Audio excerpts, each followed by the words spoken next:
श्रीकृष्ण गोविंदा पथक हंडी फोडण्यासाठी प्रयत्न करत आहे।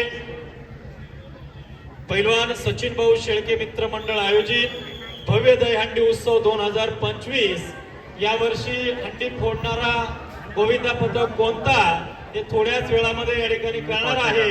आणि श्रीकृष्ण गोविंदा पथक या ठिकाणी हंडी फोडण्यासाठी सज्ज झालेला आहे। सर्वांनी जोरदार टाळ्यांच्या गजरामध्ये या ठिकाणी आपण या पथकाचं कौतुक करूया। श्रीकृष्ण गोविंदा पथक या ठिकाणी हंडी फोडलेली आहे।